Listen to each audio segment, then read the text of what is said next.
నమస్కారం, welcome to reporter news. ప్రస్తుతం మనం వినుకొండ నియోజకవర్గంలో ఉన్నాం. వినుకొండ నియోజకవర్గంలో తాజా రాజకీయ విషయాలను అడిగి తెలుసుకునే కార్యక్రమంలో భాగంగా మనతో పాటు పల్నాడు జిల్లా తెలుగుదేశం పార్టీ కార్యదర్శి పల్లమీసాల దాసయ్య గారు ఉన్నారు. వారిని అడిగి మరికొన్ని రాజకీయ విషయాల గురించి అడిగి తెలుసుకునే ప్రయత్నం చేద్దాం. సార్ నమస్కారం. సార్ నమస్కారం అండి. ప్రస్తుతం మన పల్నాడు జిల్లాలో కానీ మన రాష్ట్రంలో కానీ మన నియోజకవర్గంలో కానీ రాజకీయ పరిస్థితులు ఎలా ఉన్నాయంటారు? ఈనాడండి రాష్ట్రం అంతా కూడా జగన్ రెడ్డి పాలనలో పూర్తిగా అంధకారంలోకి నెట్టేయబడింది.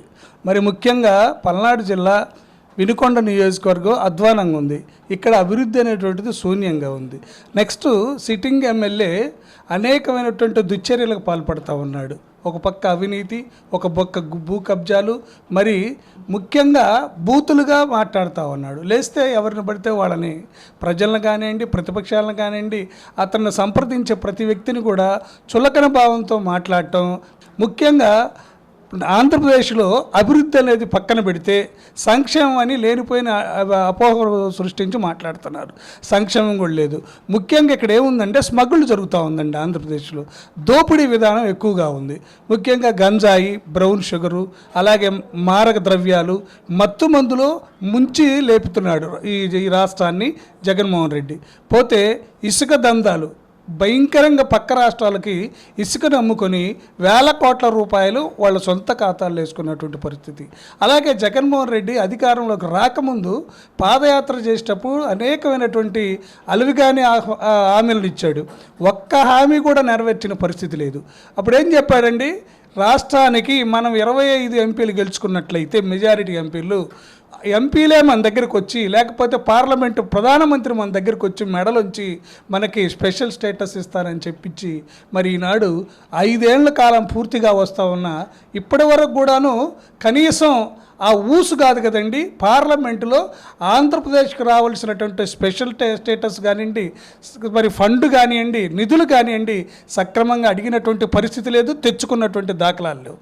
ముఖ్యంగా చంద్రబాబు నాయుడు గారు పోలవరం ప్రాజెక్టు 75% పూర్తి చేశారు. 75% పూర్తి చేస్తే మిగిలిన 25 భాగాన్ని పూర్తి చేయలేక ఎక్కడేసిన గొంగలంటే అక్కడే ఉన్నటువంటి పరిస్థితులు. రాష్ట్రంలో అభివృద్ధి అనేటువంటిది శూన్యం. అందుకే ఈరోజు పెద్ద ఎత్తున రాష్ట్రంలో ప్రజలందరూ కూడా తిరగబడేటువంటి పరిస్థితి వచ్చింది.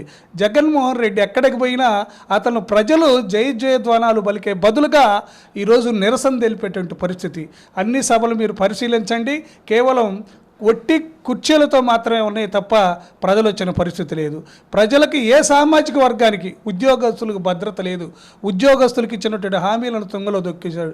పాపం నిన్నగాక మొన్న అంగన్వాడీ వాళ్ళు, ఆశా వర్కర్లు వాళ్ళందరూ 52-53 రోజులు మన ఆంధ్రప్రదేశ్లో ఎన్నడూ లేని విధంగా, చరిత్రలో లేని విధంగా 52-53 రోజులు సమ్మె జరిపితే వాళ్ళ సమ్మె కాలానికి జీతం ఇవ్వకపోగా వాళ్ళ సమస్యలు తీర్చలేక చిన్న ఉద్యోగులను, చిరుద్యోగులు వాళ్ళకి ఇస్తే 10,000 12,000 శాలరీ, ఒక్క 1,000 రూపాయలు పెంచమన్నందుకు వాళ్ళ నానా విధాలుగా గురి చేశారు. లోకల్గా ఉన్న ఎమ్మెల్యే కేవలం అతని సొంత ప్రయోజనాల కోసం, బొల్లా బ్రహ్మనాయుడు సొంత ప్రయోజనాల కోసం మాత్రమే రాజకీయం చేస్తున్నాడు.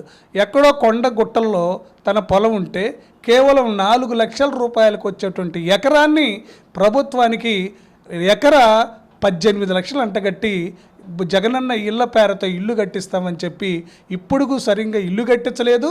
ఇప్పటివరకు అసంపూర్తిగానే ఉంది. తర్వాత దందాలు. ఎవరైనా డిస్ప్యూటెడ్ ల్యాండ్ ఉంటే ఆ ల్యాండ్ని వాళ్ళ పిలిచి సెటిల్ చేసి, సపోజు ఒక 1 కోటి రూపాయలు ఉందనుకోండి, 10 లక్షలు 20 లక్షలు ఇచ్చి బెదిరించి మరి భూ కబ్జా చేసినటువంటి పరిస్థితి కనపడతా ఉంది. మార్కాపురం రోడ్లో 100 ఎకరాలు కొనుక్కొని దానిలో రమారమి 30-40% ఎస్ఐన్ ల్యాండ్, డాటెడ్ ల్యాండ్ ఇట్లని కలుపుకున్నటువంటి పరిస్థితి ఉంది. అందుకే ఈరోజు ప్రజలు పెద్ద ఎత్తున నిరసన గళం విప్పుతూ ఉన్నారు. వినుకొండ నియోజకవర్గంలో ఆంజనేయులు గారు చేసినటువంటి సేవా కార్యక్రమాలు, అధికారంలో ఉండగా ఈ రాష్ట్రం విడిపోయిన తర్వాత కూడా, ఈ రాష్ట్రం విడిపోయి 16,000 కోట్ల అప్పుల్లో ఉన్నప్పుడు కూడాను జీవి ఆంజనేయులు గారు 200 కోట్ల రూపాయలు తీసుకొచ్చి ఈ నియోజకవర్గాన్ని అభివృద్ధి చేసిన పరిస్థితి. జగన్మోహన్ రెడ్డి వచ్చిన తర్వాత మీరు ఆలోచించండి, ప్రజలారా ఆలోచించండి. ఎస్సీ కార్పొరేషన్ లేదు, ఎస్టీ కార్పొరేషన్ లేదు, బీసీ కార్పొరేషన్ లేదు, మైనారిటీ కార్పొరేషన్ అంతవరకు లేదు. ఏదో అరాకొరగా నామకే వాస్తవంగా కార్పొరేషన్లో తెలిసి వాళ్ళకి గతంలో 50,000, 70,000, ₹1,00,000 ఇచ్చినటువంటి జీతాలను కూడా తగ్గించి కేవలం ఒక 30,000 ఇచ్చి సరి చేసినటువంటి పరిస్థితి. మీరు ఒక్కసారి ఆలోచించండి, వినుకొండలో పరిశీలించండి. ఏ లాడ్జిలోకి పోయినా మందు, గంజాయి, బ్రౌన్ షుగరు, అమ్మాయిల వేట, పేకాటలే జరుగుతున్నాయి తప్ప న్యాయమైన పాలన ఎక్కడ లేదని కూడా నేను ప్రజలకు మనవి చేస్తూ ఉన్నా. ఇంకేదో వినుకొండ నియోజకవర్గంలో ప్రస్తుతం వినుకొండ నియోజకవర్గంలో ఎటువంటి అభివృద్ధి జరిగింది, ఇంకా చేయవలసిన అభివృద్ధి కార్యక్రమాలు ఏమేమి ఉన్నాయి? బ్రహ్మనాయుడు గారు వచ్చిన తర్వాత అసలు అభివృద్ధే లేదండి. కేవలం సింగర్ చెరువుని గతంలో ఉన్నదానికన్నా కొంచెం ఎక్స్టెండ్ చేసి ఏదో అరాకొరగా 10 ట్రక్కులు మట్టేసి ఆ కట్టలను కొంచెం విస్తీర్ణం చేసి ఆంజనేయులు గారు తెచ్చినటువంటి 159 కోట్లను కూడా సద్వినియోగపరుచుకోకుండా అరాకొర పనులు చేపించి ₹1,00,000 కోట్లకో ఎంతకో బిల్లు వేయించుకొని రమారమిగా ఆ బిల్లులో కూడా కొంత, అది మున్సిపాలిటీ బిల్లు, ఆ బిల్లులో కూడా ఆయన కొంత అవినీతి చేయడం జరిగింది. అభివృద్ధి ఎక్కడ రామలింగేశ్వర స్వామి గుడి అని చెప్తారండి. ఇక్కడ రామలింగేశ్వర స్వామి గుడి కూడా అప్పుడు భక్తుల సహాయ సహకారాలతో ఆంజనేయులు గారి టైంలోనే నాకు తెలిసి 1.5 కిలోమీటరు ప్రారంభించి పనులు కూడా చేయడం జరిగింది. ఈయన వచ్చిన తర్వాత ఇంకొద్దిగా ఎక్స్టెండ్ చేసి ఇప్పటికి కూడా అసంపూర్తిగానే ఉంది. ఎక్కడ అభివృద్ధి చేశాడో చూయించమని చెప్పండి. ఎక్కడైనా ఒక 1000 మీటర్లు సిమెంట్ రోడ్డు వేశాడు, లేకపోతే ఒక శ్మశానాన్ని బాగు చేయించాడు, లేదా ఒక ప్రాంతంలో కనీసం బాత్రూము, లెట్రిన్స్, టాయిలెట్స్ కూడా పూర్తిగా టౌన్లో కూడా లేవండి. ఆంజనేయులు గారు కట్టింది పెద్ద టౌను, చుట్టుపక్కల 40 గ్రామాలకి సెంటర్ అండి వినుకొండ. వినుకొండకి ప్రతిరోజు వ్యాపార నిమిత్తం 30 నుంచి 40 వేల మంది వస్తారు. 30 నుంచి 40 వేల మంది. వాళ్ళకి అసౌకర్యాలు కలగకుండా ఏమైనా చేశాడా? ఎవరైనా స్త్రీలు వచ్చి అర్జెంటుగా టాయిలెట్కి వెళ్ళాలంటే గతంలో కట్టించినటువంటి టాయిలెట్స్ తప్ప ఇక్కడ బ్రహ్మనాయుడు వచ్చిన తర్వాత ఏమీ చేసింది లేదు. అన్నీ అభివృద్ధి చేస్తానని పడగొడతాడే తప్ప ఎన్ఎస్పి కాలనీ వాళ్ళని నిరాశ్రయాలను చేశాడు. 1000 కుటుంబాలు ఈరోజు రోడ్డును పడి మరి నెత్తి నోరేసి కొట్టుకుంటా ఉన్నారు, మాకు ఇళ్ళు లేవు అనేటువంటి పరిస్థితి. ఎక్కడ ఏ అభివృద్ధి చేశాడో చెప్పాలండి, విందాం మనం. కేవలం తాత్కాలికమైనటువంటి మాటలు చెప్పి, మాయ మాటలు చెప్పి, కళ్ళబొల్లోలు చెప్పడం అనేది కరెక్ట్ కాదు. యథా రాజా తదా ప్రజ పైన జగన్మోహన్ రెడ్డిని అనుసరిస్తూ ఉన్నారు. ఆయనకు ఒకటే ఉద్దేశం, ఒక్క ఛాన్స్ నాకు ఇవ్వండి, నేను ఈ రాష్ట్రాన్ని ఎట్ట దోసుకుంటానో మీకు చూపిస్తానని ఈ రాష్ట్రాన్ని అప్పలంగా దోసుకొని బ్యాంకుల్లో దాచుకున్నారు. వాళ్ళ క్వార్టరు 5-6 సామాన్య కార్యకర్తలు కూడా మరలా ఏం జరిగింది లేదు. వైసీపీలో పనిచేసినటువంటి సామాన్య కార్యకర్తలకు ఎవరికి కూడాను సరైనటువంటి న్యాయం జరిగినటువంటి పరిస్థితులు లేవు. కేవలం పై స్థాయిలో ఉన్నటువంటి నాయకులు ఆ సామాజిక వర్గానికి సంబంధించినటువంటి వాళ్ళకే దోచిపెట్టాడు తప్ప పేదలకు ఏమీ లేదు. కేవలం తాయిలాలు ప్రకటించాడు. ఆటో వాళ్ళకి 10,000 కుడి చేత్తో ఇస్తాడు, ఎడం చేత్తో 30,000 లాక్కుంటాడు.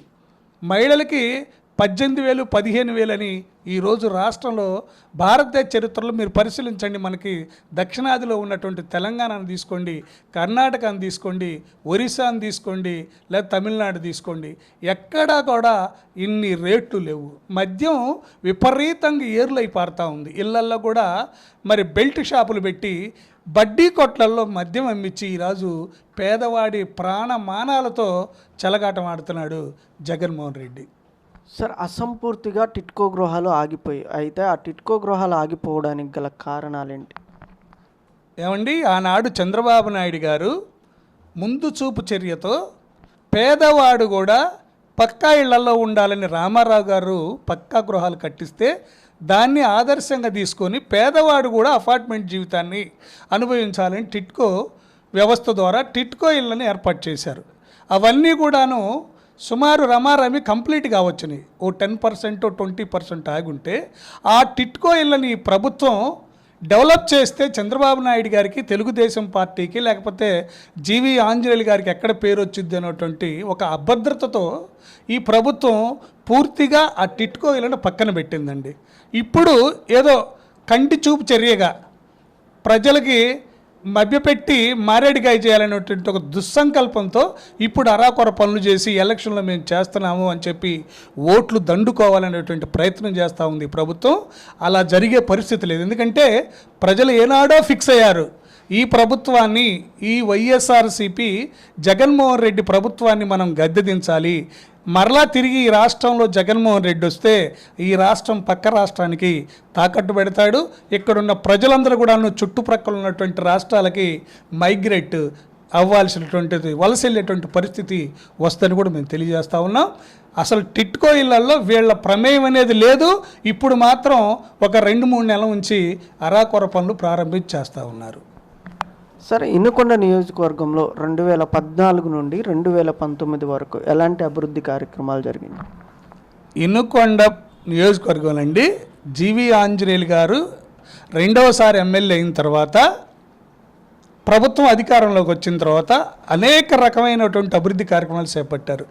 విద్యానగర్ అనేటువంటి ప్రాంతం ఉంది, మీరు విద్యానగర్ కాలువ కట్ట అవతల సప్లాన్ నిధులు 22 కోట్లు తీసుకొచ్చి సప్లాన్ నిధులతో మరి ఆయన ఆ ప్రాంతాన్ని అంతా సీసీ రోడ్లు, సిమెంట్ రోడ్లు, డ్రైనేజ్ వేసి డెవలప్ చేశారు. ప్రతి ఊర్లో మీరు వెళ్ళి అడగండి, మీరు ప్రెస్ వాళ్ళు కాబట్టి మీకు రైట్ ఉంది. ప్రతి ఊర్లో జీవి ఆంజనేయులు గారు ఏం చేశాడు, ఇప్పుడున్న సిట్టింగ్ ఎమ్మెల్యే బ్రహ్మనాయుడు ఏం చేశాడో ఒక కంపారిజన్ చేయమనండి. ఎక్కడ కూడా సరిగ్గా వీధి దీపాలు రావు, ఎక్కడ డ్రైనేజ్ వ్యవస్థ సరిగ్గా లేదు, ఎక్కడ కూడా రోడ్లు వేసినటువంటి దాఖలాలు లేవు, ఎక్కడ చెరువుల్లో కానీ వాగుల్లో కానీ పూడికలు తీసి రైతులను ఆదుకున్నటువంటి పరిస్థితి లేదు. ఈ ప్రభుత్వం ఊరికే మాటలు చెప్పుకొని, మాయమాటలు చెప్పుకొని టైం వెళ్ళబుచ్చిన ప్రభుత్వం దోపిడీ ప్రభుత్వం తప్ప ప్రజలకు ఎక్కడ కూడా మేలు చేయలేదని మేము పూర్తిగా చెప్తా ఉన్నాం.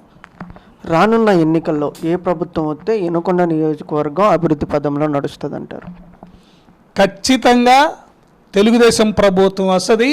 జీవి ఆంజనేయులు గారు భారీ మెజారిటీతో ఈ నియోజకవర్గంలో గెలవబోతున్నారు. అలాగే చంద్రబాబు నాయుడు గారు ఈ రాష్ట్రానికి పవన్ కళ్యాణ్, బీజేపీ, జనసేన, టీడీపీ కూటమి ఖచ్చితంగా గెలుపు బావుటాల్లో మరి జెండా ఎగరేయబోతూ ఉన్నారు. ఈ రాష్ట్రానికి చంద్రబాబు నాయుడు గారు ముఖ్యమంత్రి కావడం ఖాయం. ఆ కావాల్సినటువంటి ఆవశ్యకత కూడా ఉంది. ఎందుకంటే చంద్రబాబు నాయుడు గారు 40 సంవత్సరాల రాజకీయ అనుభవం కలిగినటువంటి ధురంధరుడు. నెక్స్ట్ ఈ రాష్ట్రం ఏ విధంగా అభివృద్ధి ఏమంటే మీకు తెలుసు, మీరే చూస్తూ ఉన్నారు.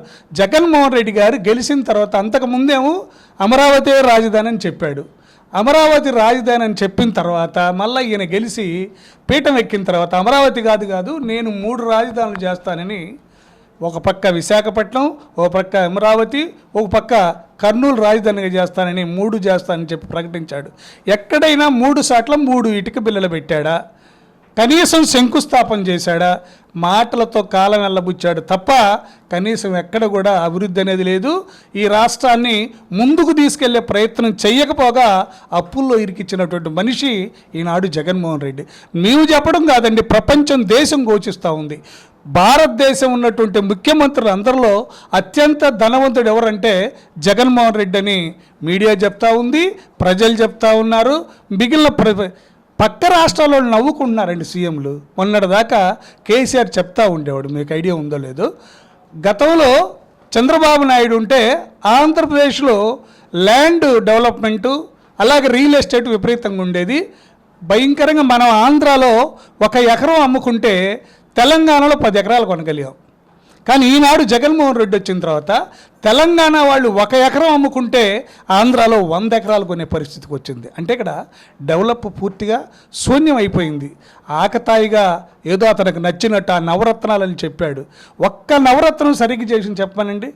అమ్మఒడని చెప్పాడు. ఫస్ట్ పిల్లలందరికీ చదువుకున్న ప్రతి పిల్లవాడికి 15,000 ఇస్తామన్నాడు. అది పక్కన పెట్టి తుచ్చేసి మళ్ళీ వెంటనే ఇంటికి ఒకళ్ళకని చెప్పాడు. కరెంటు బిల్లులు పెంచమని చెప్పాడు. కరెంటు బిల్లులు విపరీతంగా మోత మోగుతున్నాయి. ఒక్కొక్కరికి, ఒక పూరి గుడిసె వాళ్ళకు కూడాను 30,000 40,000 కరెంటు బిల్లు ఇచ్చినట్టు పరిస్థితి మనం ప్రత్యేకించి చూసాం. తర్వాత గుర్తుపెట్టుకోండి, ఆర్టీ ఛార్జీలు భయంకరంగా పెరిగినాయండి. 100 రూపాయలు గుంటూరుకు మనకి టికెట్ ఉంటే గతంలో ఈరోజు 150 రూపాయలు పెట్టి పేదవాడి నడ్డి నిరిసేటువంటి పరిస్థితి ఈ జగన్మోహన్ రెడ్డి కల్పించాడు. ఒకసారి ఆలోచించండి. ఈరోజు మీరు సరే పెట్రోల్ డీజిల్ అంటే మా కేంద్రంతో సంబంధాలు మాది కాదు, అనేక రాష్ట్రాలు లేదండి. కేంద్ర ప్రభుత్వం పెంచినా కూడాను రాష్ట్ర ప్రభుత్వం కొంత సబ్సిడీ తీసుకొని దాన్ని తగ్గించిన పరిస్థితులు, వంట నూనె, గ్యాసు, అలాగే నిత్యావసర సరుకులు విపరీతంగా పెరిగి పేదవాడు మరి అల్లాడి పరిస్థితి. ఒక్కసారి కూడా పూర్తిగా పట్టెడన్నం కడుపు నిండా తిని జీవించలేని పరిస్థితి ఉంది ఈ జగన్మోహన్ రెడ్డి ప్రభుత్వాలని మీకు నేను తెలియజేస్తా ఉన్నా. రాబోయే రోజుల్లో ఖచ్చితంగా ప్రజలు జగన్మోహన్ రెడ్డి గుణపాఠం చెప్తారు. జగన్మోహన్ రెడ్డి గారు చెప్తా ఉన్నాడు, వై నాట్ 175 అని. 175 కాదో నాకు తెలియదు, కానీ చివరికి మీరు ఆ 5 అయినా మిగిలించుకుంటారో లేని పరిస్థితుల్లో ఈ రాష్ట్రం ఉందని ప్రజలు మీకు గుణపాఠం చెప్పడానికి సిద్ధంగా ఉందని కూడా నేను మీకు తెలియజేస్తా ఉన్నా. వినుకొండ నియోజకవర్గంలో ఇరు వర్గాలపై వరుసగా దాడులు జరుగుతూ ఉన్నాయి. అయితే ఈ దాడులకు ప్రేరేపించబడుతున్నారా, లేకపోతే వారికి ఉన్నటువంటి పర్సనల్ తగాదులే పార్టీపై రుద్దే ప్రయత్నాలు నాయకులు చేస్తున్నారా అన్నది నియోజకవర్గంలో చర్చనీయాంశంగా మారింది. అయితే ఈ గొడవలకు గల బలమైన కారణాలు ఏమై ఉంటాయంటారు? సార్, మీరు చూశారు, వినుకొండ రాజకీయ చైతన్యం కలిగినటువంటి మంచి ప్రాంతం. ఇక్కడ అన్ని వర్గాలు, అన్ని సామాజిక వర్గాలు చాలా గౌరవపదంగా జీవించేటువంటి పరిస్థితి. గతంలో ఉన్నటువంటి ఏ ఎమ్మెల్యే కూడా దుశ్చర్యకు పాల్పడ్డటువంటి పరిస్థితి లేదు. కానీ ఈ ఎమ్మెల్యే బొల్లా బ్రహ్మనాయుడు వచ్చిన తర్వాత ఒక కొత్త ఒరవడిని, ఒక సాంప్రదాయాన్ని తీసుకొచ్చాడు. ఎవరైనా పార్టీని గురించి విమర్శించినా, ప్రభుత్వాన్ని వ్యతిరేకించి మాట్లాడినా, ప్రజలకు రావాల్సినటువంటి రాయితీలను అడిగినా వారిపైన వెంటనే దాడులు చేయటం. ప్రతిపక్షాలు ఏదైనా నిరసన తెలిపిస్తే వాళ్ళపైన ఆ అల్లరి మోకలను పెట్టేసి మరి వాళ్ళ మీద దాడి చేపించి కొట్టేయడం. లేదు, ప్రతిపక్షాలు ఏదైనా ప్రభుత్వం చేస్తున్నటువంటి అరాచకాన్ని నిలదీస్తే అలా నిలదీసింది ఎందుకని చెప్పేసి కేవలం నిలదీసిన వారిపైన ప్రతిపక్షాల మీద ఈ అధికార పార్టీ దాడి చేయటం. గతంలో ఎన్నడూ కూడాను పులుపుల వెంకట శివయ్య గారి నుంచి నిన్నటి వరకు జీవి ఆంజనేయులు గారి దాకా కూడాను ఏ ఎమ్మెల్యే దాడిని ప్రోత్సహించినటువంటి పరిస్థితి లేదు. ఈ దాడి జరిపింది కేవలం బొల్లా బ్రహ్మనాయుడు వాళ్ళ అనుచరులు మాత్రమే. సార్, రానున్న ఎన్నికల్లో ప్రజలందరూ కూడా టీడీపీ వైపే ఎందుకు మొగ్గు చూపాలి? దానికి గల కారణాలేంటి? సార్, ఇప్పుడు నేను తెలుగుదేశం పార్టీ నాయకుడిని అయినప్పటికీ, లేకపోతే జిల్లా కార్యదర్శిని అయినప్పటికీ నేను తెలుగుదేశం పరంగా మాట్లాడట్లేదు. ఎందుకంటే పార్టీ తెలుగుదేశం అయినా ప్రజల్లో ఉన్నటువంటి వాయిస్ని మీ అందరికీ తెలియజేయాలా, ప్రజలకు తెలియజేయాలనేటువంటి సంకల్పమే. నేను ఒకటే, ఎందుకు తెలుగుదేశం కోటేయాలి, తెలుగుదేశం ప్రభుత్వం వస్తేనే డెవలప్ అనేది ఎలా జరుగుద్ది అనేది మీకు తెలియపరచాలి కాబట్టి చెప్తున్నాను సార్. రాష్ట్రం విడిపోయినాడు, ఆంధ్రప్రదేశ్ని విడగొట్టేనాడు ఒక హేతుబద్ధత లేకుండా అస్పష్టతతో ఉన్న క్షణికంగా ఆవేశపరులు చేసేటువంటి నిర్ణయాలు తీసుకొని రాష్ట్రాన్ని విడగొట్టారు. విడగొట్టిన తర్వాత రాష్ట్రానికి రాజధాని లేదు. ఉమ్మడి రాజధాని హైదరాబాద్లో పెడితే మనం తెలుగుదేశం ప్రభుత్వం వచ్చిన తర్వాత అక్కడ మనం ఉండటం కోసం వాళ్ళు ఎట్టి పరిస్థితులు కూడా పూర్తి స్థాయిలో సహకరించాల. అయినా సరే చంద్రబాబు నాయుడు గారు మన రాష్ట్రం, మన రాజధాని కావాలని అమరావతి ప్రాంతాన్ని సెలెక్ట్ చేసుకొని అమరావతిలో నిలువ నీడ లేకపోయినా ఆయన స్వయం కృషితో ఆనాడు రాష్ట్రం నాకు తెలిసి రమారమి 16 నుంచి 20 వేల కోట్ల అప్పుతో ఉంది. అప్పుతో ఉన్నా సరే చంద్రబాబు నాయుడు గారు అప్పులను అధిగమించారు. అంతకుముందు తెలుగుదేశం అనేక కాంగ్రెస్ పార్టీ ఉమ్మడి రాష్ట్రంలో చెప్తా ఉండేది, విద్యుత్ లేక చాలామంది కాంగ్రెస్ హయాంలో కాంగ్రెస్ పార్టీ అధికారంలో ఉన్నప్పుడు ప్రతిరోజు విద్యుత్ సరిగ్గా లేక సకాలంలో విద్యుత్ రాక ఎప్పుడు వచ్చిందో ఎప్పుడు పోద్దో తెలియని పరిస్థితిలో విద్యుత్ వైర్ల మీద కూడా బట్టలు ఆరేసుకున్న పరిస్థితి. కానీ చంద్రబాబు నాయుడు గారు రాష్ట్రాన్ని విడగొట్టి కొత్త రాష్ట్రం తెచ్చిన క్రమంలో 6 నెలల్లో మిగులు విద్యుత్తును సాధించినటువంటి ఘనత చంద్రబాబు నాయుడు గారిది. ఈరోజు నేను చెప్పేవి అతిశయోక్తి డైలాగ్స్ కాదు, మీరు ఆలోచించండి. నిన్నగాక ఇప్పుడు మనం ఐటీ రంగం కానివ్వండి, స్కిల్ డెవలప్మెంట్ అండి, ఈరోజు ప్రపంచవ్యాప్తంగా ఇండియా వైడ్ కాదండి, చంద్రబాబు నాయుడు గారు స్కిల్ డెవలప్మెంట్ చేస్తే అనేక మంది విద్యార్థులు ఉద్యోగాల కోసం స్కిల్ డెవలప్మెంట్ నేర్చుకున్న తర్వాత భారతదేశం పాటు విదేశాలతో కూడా వెళ్ళి అక్కడ ఉద్యోగాలు చేస్తున్నటువంటి పరిస్థితి. అనేక సంస్థలను, ప్రైవేట్ సంస్థలను తీసుకొచ్చి ఇక్కడ ఉద్యోగాలు కల్పించినటువంటి ప్రభుత్వం చంద్రబాబు నాయుడు గారి ప్రభుత్వం, తెలుగుదేశం ప్రభుత్వం. రాష్ట్రం వాస్తవంగా సార్, రాష్ట్రం ఈ జగన్మోహన్ రెడ్డి మాయ మాటలు చెప్పాడు. పాదయాత్రలో కనపడ్డ వాళ్ళందరికీ ముద్దులు పెట్టి నెత్తిని గుద్ది వాళ్ళకి నేను అది చేస్తా ఇది చేస్తా అని చెప్పి మాయ మాటలు చెప్పి నాకు ఒక్క ఛాన్స్ అని నేను మరో రాజశేఖర రెడ్డి గారి కొడుకుని, రాజశేఖర రెడ్డి గారిని మరిపించే విధంగా పాలన చేస్తానని అబద్ధాలు చెప్పి ఓట్లు వేయించుకుండు. అలా ప్రజలు మాయమాటలకి, ప్రలోభాలకు లొంగకుండా తిరిగి చంద్రబాబు నాయుడు గారినే ఈ రాష్ట్రానికి రెండవసారి ముఖ్యమంత్రిని చేస్తే ఈనాడు భారతదేశ చిత్రపటంలో ఆంధ్రప్రదేశ్ అగ్రస్థానంలో ఉండేది. ఈరోజు ఐటీ రంగం కానివ్వండి, లేకపోతే ఇరిగేషన్ డిపార్ట్మెంట్ కానివ్వండి, రెవెన్యూ వ్యవస్థ కానివ్వండి, అన్ని వ్యవస్థలను చక్కబెట్టి భారతదేశంలో ఆంధ్రప్రదేశ్కి ఓ చక్కని గుర్తింపు ఉందని తెచ్చే పరిస్థితి వచ్చి ఉండేది. అయినా ఇప్పటికి కూడా మరి పోయింది ఏమీ లేదు. కాకపోతే జగన్మోహన్ రెడ్డి వచ్చిన తర్వాత కేవలం ప్రజలకి తాయిలాలు పెట్టి అమ్మ ఒడి, ఆ ఒడి, ఈ ఒడి, ఆ పథకం, ఈ పథకం అని పెట్టేసి ప్రజలను సోమరిపోతులు చేసిండే తప్ప అభివృద్ధి గుడ్డి కన్నైనటువంటి పరిస్థితి ఈ రాష్ట్రంలో కనపడతా ఉంది. కాబట్టి అందుకే చంద్రబాబు నాయుడు గారి పాలన, తెలుగుదేశం అధికారం ఈ రాష్ట్రానికి అవసరం. ఇంకా జగన్మోహన్ రెడ్డి పొర్రపాటున వచ్చే ప్రసక్తి లేదనుకోండి. పొర్రపాటున గ్రహ దోషం బాగలేక పొరపాటున అతను వస్తే ఈ రాష్ట్రం అంధకారంలోకి నెట్టబడతా ఉంది. పక్క రాష్ట్రాల వాళ్ళు మన రాష్ట్రాన్ని ముక్కలుగా తీసుకొని చివరికి ఆంధ్రప్రదేశ్ని అనేటువంటి రాష్ట్రం లేకుండా చేసే రోజులు కూడా వస్తావని నేను మనవి చేస్తూ ఉన్నా.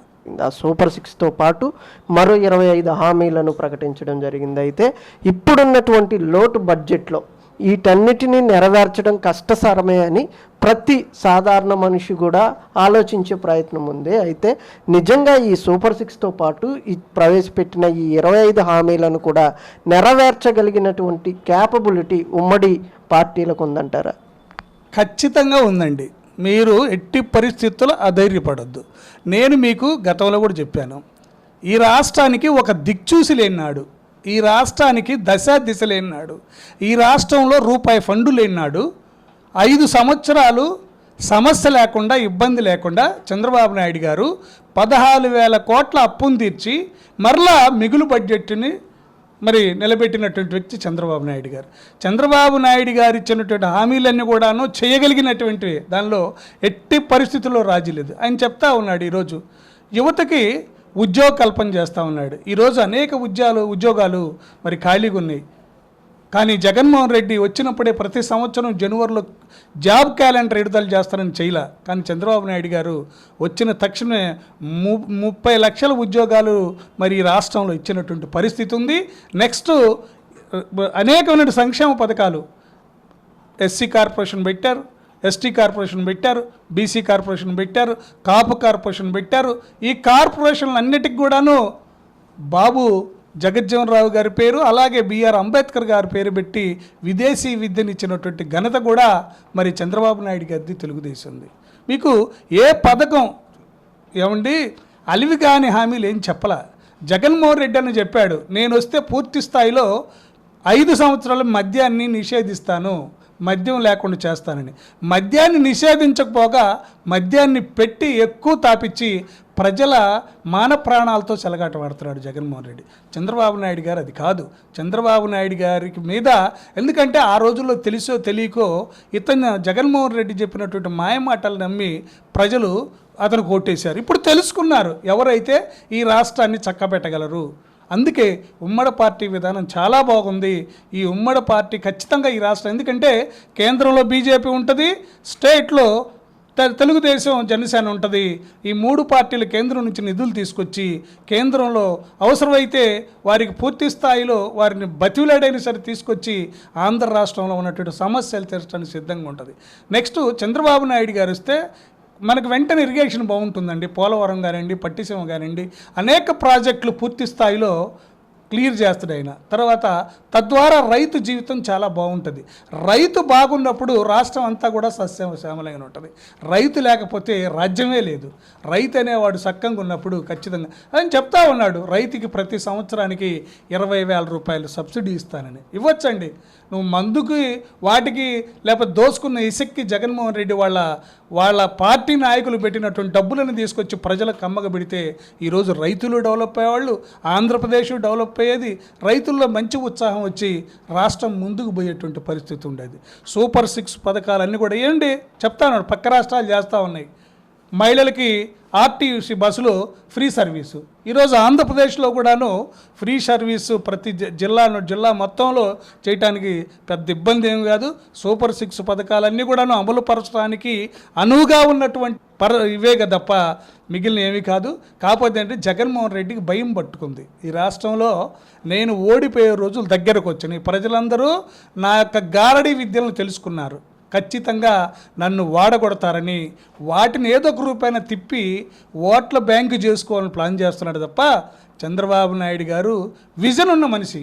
ఒక విజన్ ద్వారా ఏదైనా పని చేస్తారని నేను చెప్తా ఉన్నా. ఖచ్చితంగా సూపర్ 6 పథకాలను అమలు చేస్తారు.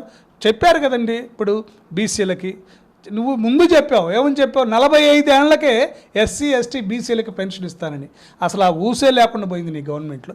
ఈరోజు చంద్రబాబు నాయుడు గారు చెప్తా ఉన్నారు, పేద ప్రజలకి బీసీలకు కానీ ఎస్సీలకు కానీ ఎస్టీలకు కానీ 50 ఏళ్ళు వస్తే వాళ్ళకి పెన్షన్ ఇస్తాను. సాధ్యమేది. 60 ఏళ్ళకి ఇచ్చేటప్పుడు 50 ఏళ్ళకి ఇలేని పరిస్థితి కాదు. నువ్వు 45కే ఇస్తానన్నావు, కానీ ఆ మాటనే పక్కన పెట్టావు అనుకో. చంద్రబాబు నాయుడు గారు మాట ఇస్తే ఎట్టి పరిస్థితుల్లో మాట తప్పడు మడం తిప్పని వ్యక్తి ఎవరైనా ఉన్నారంటే అది చంద్రబాబు నాయుడు గారికే సాధ్యం. మరి ఈ 3 పార్టీలు కలయిక ద్వారా ప్రజలు ఈరోజు హర్షిస్తున్నారు. వీళ్ళు వస్తేనే రాష్ట్రం చక్కబడుద్ది, ఈ జగన్మోహన్ రెడ్డి చేసినటువంటి అప్పులన్నీ తీర్చబడతామని అనుకుంటూ ఉన్నారు. గడిచిన 5 సంవత్సరాల్లో యువతకి ఉద్యోగ అవకాశాలు రాలేదా?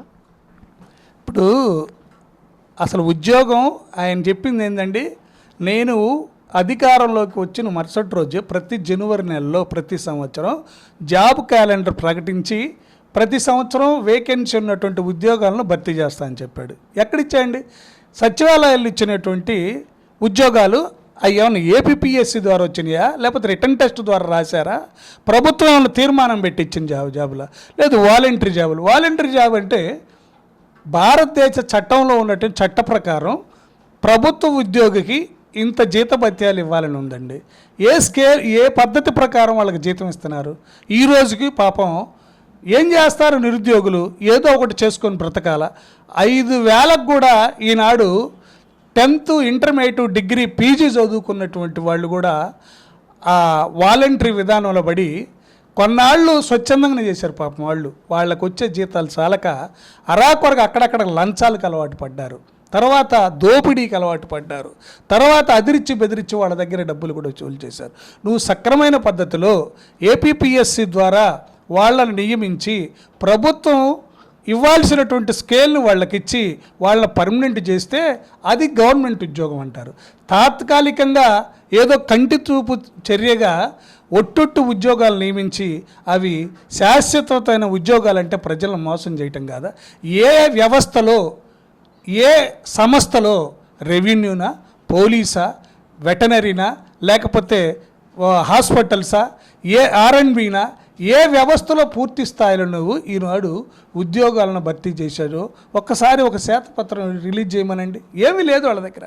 కేవలం ఈ వాలంటీర్లను పెట్టుకొని వాళ్లే గవర్నమెంట్ అనుకుని, ఎందుకంటే జగన్మోహన్ రెడ్డి విధానం అంతా వాపును చూసి అతను బలుపు అనుకుంటాడు. ప్రజలను ఏదో ఒక విధంగా మభ్యపెట్టి ఓట్లు వేసుకొని మరలా అధికారం కైవసం చేసుకోవాలని ఒక దురదృష్టకరమైనటువంటి ఆలోచన తప్ప పూర్తిగా ఈ ప్రభుత్వం ఒక్కళ్ళకి కూడా తీమనండి. ఈరోజు చిట్ట ఏ సంవత్సరంలో ఏ వ్యవస్థకి ఉద్యోగాలు ఇచ్చిండు? ఆర్ఎండ్బికి ఇచ్చాడా, రెవెన్యూకి ఇచ్చాడా, ఇరిగేషన్ డిపార్ట్మెంట్కి ఇచ్చాడా? ఎక్కడ ఎన్ని పోస్టులు ఇచ్చాడో ఈ రాష్ట్రంలో ఆయన పబ్లిక్గా చేయమనండి. ఒక పత్రికా ముఖంగా వాళ్ళు ఇచ్చినటువంటి ఉద్యోగాల్ని ప్రకటించమనండి సార్. ఎక్కడ ఉద్యోగాలు ఇవ్వలేదు. ఇంకొకసారి వస్తే ఉద్యోగాలు ఇవ్వకపోగా చాలామందిని పీకేసినటువంటి పరిస్థితి. కలెక్టర్ గారి దగ్గరికి పోయి ఈ ప్రభుత్వం ఎక్కడ ప్రభుత్వ ఉద్యోగాలను ప్రకటించింది, ఏ శాఖలో ప్రభుత్వ ఉద్యోగాలు ఎన్ని ఇచ్చింది అని ఒక వివరణ అడగండి. అక్కడ అన్నీ కూడా ఏ ప్రభుత్వ శాఖలోనైనా ఉద్యోగాల భర్తీ లేదని నిల్లనే చూపిస్తారు తప్ప ఎక్కడ భర్తీ చేసినటువంటి దాఖలా లేదు. ఖచ్చితంగా ఈసారి చంద్రబాబు నాయుడు గారు తెలుగుదేశం ప్రభుత్వం ఉమ్మడి ప్రభుత్వం కనుక అధికారంలోకి వస్తే ఖచ్చితంగా జాబ్ క్యాలెండర్ విడుదల చేస్తారు. ఉద్యోగులకి నిరుద్యోగులందరికీ కూడా ఉద్యోగ భద్రత కల్పిస్తారు. ఉద్యోగాలు ఇవ్వలేని పరిస్థితి వస్తే ఖచ్చితంగా నేను నిరుద్యోగ భృతి ఇస్తానని కూడా చంద్రబాబు నాయుడు చెప్పాడు. చెప్పనండి, జగన్మోహన్ రెడ్డి ఉద్యోగుల పట్ల కానివ్వండి లేకపోతే నిరుద్యోగుల పట్ల కానీ చేసిన వాగ్దానం ఒక్క వాగ్దానం అయినటువంటి నెరవేర్చినటువంటి పరిస్థితి ఉందేమో నిరూపించమనండి. సార్, పొత్తులో భాగంగా Telugu Desam party, Janasena party, BJP పార్టీలు కలిసి ఎన్నికలకు వెళ్తూ ఉన్నాయి కదా. అయితే ఈ ఎన్నికల్లోకి గెలిచిన తరువాత ఒకవేళ బీజేపీ ప్రభుత్వము వస్తే క్రిస్టియన్ మైనార్టీలకు కానీ ముస్లిం మైనార్టీలకు కానీ ఇబ్బందులు కలిగజేసేటువంటి ఆవశ్యకత ఈ రాష్ట్రంలో ఎంత ఉందంటారు? సార్, అసలు ఇది అపోహ అండి. బీజేపీ ప్రభుత్వం 2 సార్లు వచ్చింది. 2 సార్ల నుంచి మోదీ గారు బ్రహ్మాండంగా ఈ దేశాన్ని పరిపాలిస్తున్నారు. మరి ఈ 2 సార్లు ఎక్కడైనా క్రిస్టియన్ మైనారిటీల మీద కానీ ముస్లిం మైనారిటీల మీద కానీ వీకర్ సెక్షన్ మీద కానీ దాడి జరిగిన పరిస్థితి ఉందా? పోనీ మసీదుల మీద కానీ రామాలయాల మీద కానీ లేకపోతే చర్చిల మీద కానీ ఎక్కడైనా దాడులు జరిగిన పరిస్థితి ఉందా? కేవలం జగన్మోహన్ రెడ్డి ఆడేటువంటి నాటకాల్లో ఇదొక నాటకం. క్రిస్టియన్ ముస్లిం మైనారిటీ ఓట్లను కొల్లగొట్టాలంటే ఇటువంటి డ్రామాను ప్లే చేస్తే మాత్రం అది సక్సెస్ అవుతుంది అనుకున్నారు.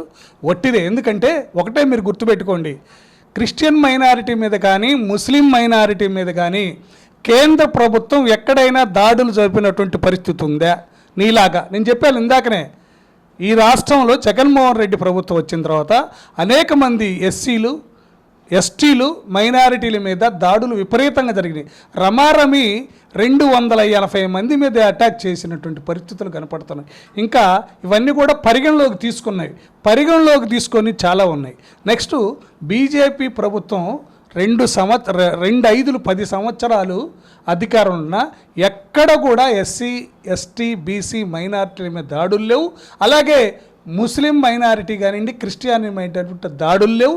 నెక్స్ట్ అది ఏంటో తెలుసండి, గతంలో ముస్లిం మైనారిటీలు బహుభార్య విధానాన్ని ఉన్నప్పుడు 6-7 చేసుకుంటే ఒకళ్ళని వదిలిపెట్టాలనుకుంటూ ఒక్క మాట పెద్దల సమక్షంలో తలక్ అని 3 సార్లు అంటే వాళ్ళకి ఇడాకులు వచ్చినటువంటి చట్టాన్ని కూడా రద్దు చేసి, అలా కాదు ప్రతి మనిషికి సమానమైన న్యాయం ఉండాలని ఈరోజు ముస్లిం మహిళలకి భరోసా కల్పించినటువంటి ప్రభుత్వం బీజేపీ ప్రభుత్వం. ఎక్కడ ఇప్పుడు వ్యవస్థ ఉన్న తర్వాత అనేక పరిస్థితులను బట్టి కొన్నిసార్లు గొడవలు జరగవచ్చు, ఇబ్బంది జరగవచ్చు. కానీ కావాలని క్రియేట్ చేసి గొడవలు పెట్టినటువంటి పరిస్థితి కేంద్ర ప్రభుత్వం ఎక్కడా లేదు. కేవలం జగన్మోహన్ రెడ్డికి ఓటమి భయం పట్టుకుంది. ఈ ఓటమి నుంచి మనం ఎలా తప్పుకోవాలని ఈ క్రిస్టియన్స్ని ముస్లిం మైనారిటీని ఎస్సీ ఎస్టీ బీసీల ఓట్లు దండుకోవటం కోసం అబద్ధ ప్రచారం చేయటమే తప్ప ఎట్టి పరిస్థితుల్లో కూడా బీజేపీతో తెలుగుదేశం జనసేన కలిసినందువల్ల నష్టమేమీ లేదు. ప్రజలకు ఎటువంటి నష్టం జరగదు. ఇంకా బీజేపీతో కలిసినందువల్ల కేంద్రంలో బీజేపీ వస్తుంది కాబట్టి సఖ్యతతో మంచి పనులు చేయించుకొని మనకు రావాల్సినటువంటి నిధులను రాబట్టుకొని రాష్ట్రాన్ని అభివృద్ధి పదంలో ముందడుగేయటానికి ఉపయోగపడుద్దే తప్ప ఎట్టి పరిస్థితుల్లో మసీదులు చర్చీలు లేకపోతే రామాలు ఒకటే గుర్తుపెట్టుకోండి, మన వినుకొండలో అన్ని మతాలు ఉన్నాయి. పట్టణంలో ముస్లిమ్స్ ఎక్కువ ఉన్నారు, క్రిస్టియన్స్ ఉన్నారు, మరి మైనారిటీలు ఉన్నారు, అందరు ఉన్నారు. ఇక్కడేమైంది దాడు రాజకీయ దాడులు జరిపినాయి తప్ప ఎవరు సిట్టింగ్ ఎమ్మెల్యే బొల్లా బ్రహ్మనాయుడు ప్రతిపక్షం వాళ్ళ మీద దాడి చేసి గొడవలు జరిపిందే తప్ప కులమత దాడులు ఎక్కడా జరగలేదు. కుల విభేదాలు మత విభేదాలు ఎక్కడ వినుకొండలో జరిగిన పరిస్థితే లేదు. కేవలం జనసేన తెలుగుదేశం బీజేపీ కలిసింది కాబట్టి ఖచ్చితంగా అధికారం కైవసం అవుద్ది. ప్రజల్ని ఎలా పక్కదారి పట్టించాలని జగన్మోహన్ రెడ్డి ఆడుతున్న నాటకమే తప్ప ఎట్టి పరిస్థితుల్లో ప్రజలకు నష్టం జరగదని నేను మీకు తెలియజేస్తా ఉన్నా. సార్, మీరు ఒక దళిత కుటుంబంలో పుట్టి రాజకీయ ప్రస్థానంలో ఇక్కడి వరకు రావడానికి గల కారణాలు ఏమిటి? మీకు వెన్నుతట్టి ధైర్యాన్ని ఇచ్చినటువంటి నాయకులు ఎవరు? మీ ధైర్య సాహసాలు మీకు ఎంతగా తోడ్పాటు పడ్డాయి? ఈ సమాజంలో ఎన్ని సమస్యలను మీరు ఎదుర్కొన్నారు? వెరీ గుడ్ క్వశ్చన్ అండి, మంచి క్వశ్చన్ అడిగారు మీరు. వాస్తవంగా నేను పీజీ చదువుకున్నానండి, ఎంఏ చదువుకొని అనేక ఉద్యోగాలను మానుకొని నేను 1970 నుంచి విద్యా చదువుకునే నుంచే 9వ తరగతి నుంచి ఈ వ్యవస్థలో ఉన్నటువంటి అంటరానితనం, ఆర్థిక స్థితిగతులు, బాగా ఇబ్బంది పెట్టినటువంటి పరిస్థితుల్ని చూసి వీటన్నిటిని తొలగించాలంటే మనం ఒక బలమైనటువంటి రాజకీయ పార్టీలు ఉండాలి, పేదవాళ్ళకి న్యాయం చేయాలి, అట్టడుగు బడుగు బలహీన వర్గాలకు మన సపోర్టుని ఇవ్వాలి అనేటువంటిది నా కాన్సెప్టు. దీనికి ప్రధానమైన కారణం బిఆర్ అంబేద్కర్, బాబు జగజ్జీవన్ రావు గారు. ఎందుకంటే ధనవంతులయ్యుండి వారు, విద్యావంతులయ్యుండి, మేధావులయ్యుండి కూడా మరి ఆనాడు వాళ్ళ కుల వివక్ష తప్పల, వాళ్ళని బహిష్కరించక తప్పలేదు, వాళ్ళని ఎలివేసిన పరిస్థితి. ఎందుకంటే భారతదేశానికి ఒకనాడు బాబు జగజ్జీవన్ రావుకి ప్రధానమంత్రి కావాల్సిన ఆవశ్యకత వచ్చినప్పటికి కూడా కేవలం అతను ఒక దళితుడు, ఒక అంటరాని వాడని మాత్రమే పక్కన పెట్టారు. అవన్నీ కూడా మా మనసును నొచ్చినాయి. ఎందుకంటే మేము అందరిలాగే వ్యవస్థలో పుట్టాము. మా అమ్మ మా నాన్న మమ్మల్ని కూడా కష్టపడి కన్నారు, మా అమ్మ మా నాన్న మాకు కష్టపడి చదివించారు. ఈ వ్యవస్థ మమ్మల్ని ఎందుకు చిన్న చూపు చూస్తుంది? కాబట్టి మంచి రాజకీయ పార్టీ, మంచి చైతన్యం ఉన్న పార్టీ, ప్రజల కోసం మేలు చేయాలన్నటువంటి ఏ పార్టీకి అయితే సంకల్పం ఉంటుందో ఆ పార్టీలో చేరి రాజకీయంగా చైతన్యవంతుల్ని, అట్టడుగు బడుగు బలహీన వర్గాలను చేయాలి, వాళ్ళ యొక్క అభ్యున్నతికి పాటుపడాలి. అలాగే ఈ వ్యవస్థలో అంటరానితనం అనేటువంటి ఒక మహమ్మారిని పారదోరాలని ఒక సంకల్పంతో ఇక్కడ రావడం జరిగింది. ముఖ్యంగా ఆనాడు యలమందరావు గారు మొట్టమొదటిగా తెలుగుదేశం ఎమ్మెల్యే అయినప్పుడు నేను చిన్న పిల్లవాడిని, నేను డిగ్రీ చదువుతున్నా. అప్పుడు కూడా ఆయన నన్ను బాగా ఆదరించి నేను బాగా మాట్లాడగలను, రెండవది విషయాన్ని ధైర్యంగా చెప్తాను, మీరు ఇందాక కూడా క్వశ్చన్ వేశారు మీ వెనకున్న సపోర్ట్ ఏంటండి, మీరు ధైర్యంగా మాట్లాడి ఈ స్థాయికి రాగలిగారు అంటే కేవలం ఒక కాన్సెప్ట్ అండి. ఒక మంచి చేయాలన్నటువంటి కాన్సెప్ట్ ఉన్నటువంటి ఏ వ్యక్తి అయినా సరే ఎటువంటి కష్టాన్నైనా నష్టాన్నైనా ఎదుర్కోగలడు. మంచి కోసం తాపత్రపడే వ్యక్తి, సమాజాన్ని అభివృద్ధి పదంలోకి తీసుకుపోవాలనేటువంటి వ్యక్తి ఎటువంటి సమస్యనైనా ఎదుర్కోగలడు. నేను అదే కోణంలో వచ్చా. తర్వాత జీవి ఆంజనేయులు గారు వచ్చిన తర్వాత తెలుగుదేశం పార్టీలో నాకు చాలా ప్రాధాన్యతనిచ్చేవాడు. నాకే కాదు, దళితులు, అట్టడుగు బడుగు బలహీన వర్గాలు, ఎస్సీలు కానివ్వండి, ఎస్టీలు కానివ్వండి, బీసీలు కానివ్వండి, మైనారిటీలు కానీ, వీళ్ళు ఎవరున్నా సరే వాళ్ళందరినీ కూడా ఆయన చాలా ప్రేమతో, ఎంతో ప్రేమతో మరి హక్కును చేర్చుకున్నటువంటి మంచి వ్యక్తి జీవి ఆంజనేయులు గారు. అది కాకుండా నేను ఒకటే చెప్తా ఉన్నా, నేను చదువుకునే రోజు చూసేవాడిని, రామారావు గారు తెలుగుదేశం పార్టీని స్థాపించకముందు కాంగ్రెస్ పార్టీ ఉండేది. కాంగ్రెస్ పార్టీలో కేవలం అగ్రవర్ణాల వాళ్ళకి మాత్రమే ఆధిపత్యం ఉండేది. అట్టడుగు బడుగు బలహీన వర్గ వాళ్ళని పట్టించుకునే పరిస్థితి లేదు. ఏదో ఎలక్షన్ వచ్చినప్పుడు అరాకొర వాళ్ళకి ఒక మందు బుడ్డి, ఒక బిర్యానీ ప్యాకెట్టు, లేకపోతే ఒక 100 రూపాయలు 50 రూపాయలు ఇచ్చి ఓటేసుకున్న తర్వాత మళ్ళా తిరిగి 5 సంవత్సరాల వరకు వాళ్ళ ముఖాలు చూసిన పరిస్థితి కానీ, వాళ్ళ కష్ట నష్టాలు తెలుసుకున్న పరిస్థితి కానీ లేదు. రెండవది, ఎస్సీ ఎస్టీలని ఊరికి దూరంగా ఉంచేవాళ్ళు ఆనాడు ఉన్నటువంటి కాంగ్రెస్ ప్రభుత్వం వాళ్ళ ఓటు బ్యాంక్ కోసం ఊరి చివరిలో తలా ఒక 50 బొంగులు ఇచ్చి, ఒక 200-300 తాటాకులు ఇచ్చి ఇల్లేపిచ్చారు తప్ప అభివృద్ధి ఏం లేదు. అదే మరి చంద్రబాబు నాయుడు గారు కావచ్చు, లేకపోతే మరి ఎన్టీ రామారావు గారు కావచ్చు, రాజకీయ ప్రస్థానంలోకి వచ్చిన తర్వాత అన్ని సామాజిక వర్గాలతో పాటు ఎస్సీలకి, ఎస్టీలకి, బీసీలకి, మైనారిటీలకి అందరికీ సమానమైనటువంటి ప్రాతినిధ్యం కల్పించినటువంటి ఘనత తెలుగుదేశం పార్టీది, ఎన్టీ రామారావు గారిది. ఆ తర్వాత వచ్చినటువంటి మన ప్రీతమ మాజీ ముఖ్యమంత్రి వర్యులు మాన్యశ్రీ నారా చంద్రబాబు నాయుడు గారు. నారా చంద్రబాబు నాయుడు గారి పుణ్యం అంటానే ఈనాడు హైదరాబాద్ అంత అభివృద్ధి చెందిందంటే అది ఒక్క నారా చంద్రబాబు నాయుడు గారికే. అందుకే మేము చెప్పడం కాదండి, హైదరాబాద్ సిటీ వాళ్ళు చెప్తా ఉన్నారు. అలాగే ఆంజనేయులు గారు, వ్యక్తిగతంగా చాలా మంచివారు, కులాలకు అతీతంగా పనిచేస్తాడు, మతాలకు అతీతంగా పనిచేస్తాడు. అసలు అతనికి అవినీతి అంటే కుదరదు. సంపాదించుకున్నటువంటి వ్యాపారంలో వచ్చిన డబ్బుతో స్వచ్ఛందంగా సేవా కార్యక్రమాలు చేస్తున్న ద్వారా మేము ఆయనకి ఆకర్షితులమయ్యాము. మరి నా వంతుగా ఆంజనేయులు గారికి నేను ఎప్పుడు సపోర్ట్ చేస్తూ, నన్ను చాలామంది రాజకీయాల్లో ప్రలోభ పెట్టారు, భయభ్రాంతులకు కూడా గురి చేశారు. అయినా నేను ఎక్కడ అసలు తలంచలేదు, భయపడలేదు. నేను భయపడాల్సిన అవసరం కూడా నాకు లేదు. ఈ బ్రహ్మనాయుడు వచ్చిన తర్వాత నాకు ప్రభుత్వం ఇచ్చినటువంటి ₹1 ఆస్తిని, భూమిని కేవలం జగన్మోహన్ రెడ్డిని, వైసీపీ పార్టీని విమర్శిస్తున్నాను, బ్రహ్మనాయుడిని విమర్శిస్తున్నానని నాకున్నటువంటి చిన్న అరాకొర ఆస్తులను కూడా ఆక్రమించినటువంటి పరిస్థితి ఈ బ్రహ్మనాయుడు చేసి, ప్రతిసారి ఒక దళితుండని, నేను దళితుడినయ్యి విద్యావంతుడినయ్యి బాగా మాట్లాడుతున్నాడు, సమాజంలో ఈ దళితుడి పేరు ఎక్కువగా చెప్తున్నారని నన్ను కించపరచాలని అనేకసార్లు నా పేరు దాసయ్య అయితే దాసయ్యకి బదులుగా వ్యంగ్యంగా దానయ్య అని అనేక ప్రెస్ మీటుల్లో సంబోధించినటువంటి రోజులు చాలా ఉన్నవి. కావాలంటే మీరు ఒక్కసారి గత ప్రెస్ మీట్లన్నీ కూడా పరిశీలించండి. మరి అది అవునో కాదో మీకు అర్థమవుద్ది. అట్టాగే అంబేద్కర్ గారు, ఎన్టీ రామారావు గారు, బాబు జగజ్జీవన్ గారు, అలాగే చంద్రబాబు నాయుడు గారు, ముఖ్యంగా జీవి ఆంజనేయులు గారి ఆదరణతో నేను ఈనాడు ఇంత ఉన్నతమైనటువంటి స్థానంలోకి వచ్చాను. జిల్లాలో కానివ్వండి, రాష్ట్రంలో కానివ్వండి, నియోజకవర్గంలో కానీ నాకు టాప్ 10 తీసుకుంటే నాయకుల్లో నా పేరు టాప్ 10లో ఒక పేరుగా ఉంటుంది. నాకు మంచి ప్రాధాన్యతనిస్తాడు. నేను ఎప్పుడు కూడాను సాధ్యమైనంత వరకు తెలుగుదేశం ఉన్నంత వరకు ఆంజనేయులు గారు వినుకొండలో పోటీ చేసినంత వరకు నేను ఆంజనేయులు గారి అమ్మటే ఉంటా.